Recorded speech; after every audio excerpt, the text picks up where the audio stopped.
Hi, everybody. Welcome to the fourth in our series of Navigating a Graceful Transition. Karlee and I wanted to pull forward a thread that was really important last year, both in the video conversations that we had with our audience members and also the live workshop, which has to do with this exploration of the costs. We are so good during a time of transition and shift at analyzing the cost of making a change. So let's pull an example. An example would be the cost of, what if I leave this job and pursue another career, right? And so the cost might be, if I leave this job, well, I might lose my health insurance, right? Or I might lose my my title at work. So whatever those costs are, making the change are pretty glaring and pretty obvious, and we go there pretty quickly. But what we don't always dare to pause and consider is the cost of nothing changing. Yeah. Right? Or to say that another way, the cost of everything staying the same.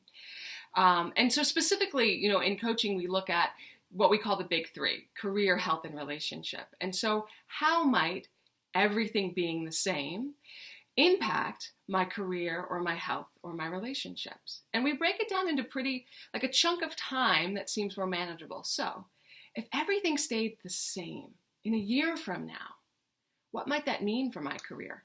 I'm already I feel like this sadness in the pit of my stomach, And not that change inherently is always better, but to not even allow myself to explore the possibility of something changing just because I've only identified costs and I've forgotten to identify the cost of staying the same and the benefits of shifting.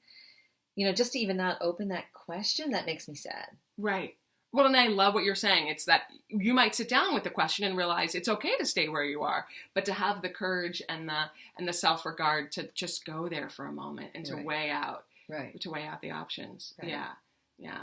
What I love about that too is that rich conversation that can happen when you are willing to look at the costs of staying the same, the cost of changing, the benefits of staying the same, and the benefits of changing. You really have a beautiful template from which to see not only the reality of your life, but the potential as it might be on both sides. And I feel like that really is what gives us the wisdom to choose wisely. And it creates a little bit of objectivity, too, like this ability to lean back, to not be so in it, because we're so in our lives, to lean back, right, and to have all the wisdom right there on the page.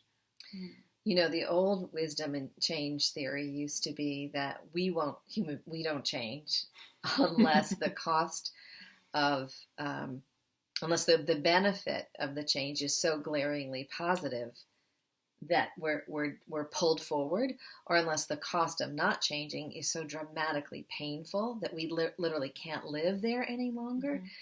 And I'm thinking now of all the people I've known over the last 20 years who waited to change until it was so excruciatingly painful that no other option was possible.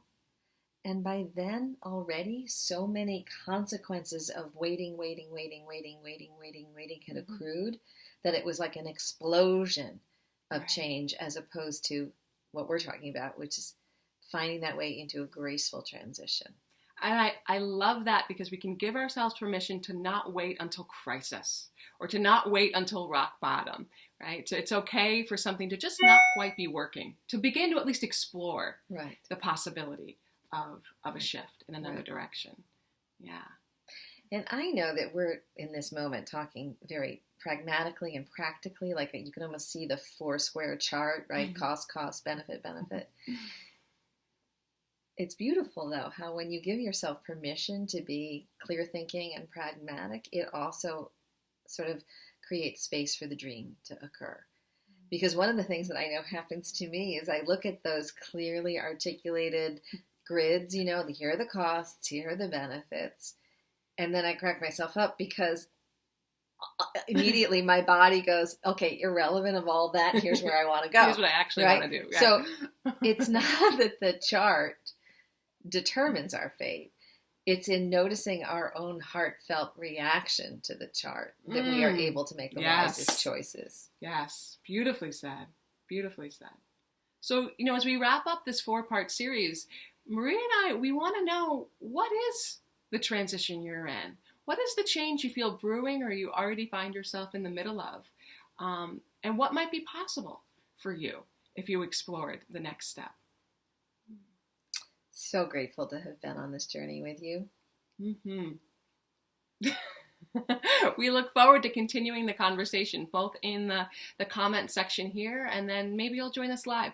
If this has spoken to you, imagine what can happen when you are surrounded by other people also in transition, looking forward to moving gracefully in the direction that they want to go. Beautifully said. Thank you. Bye-bye.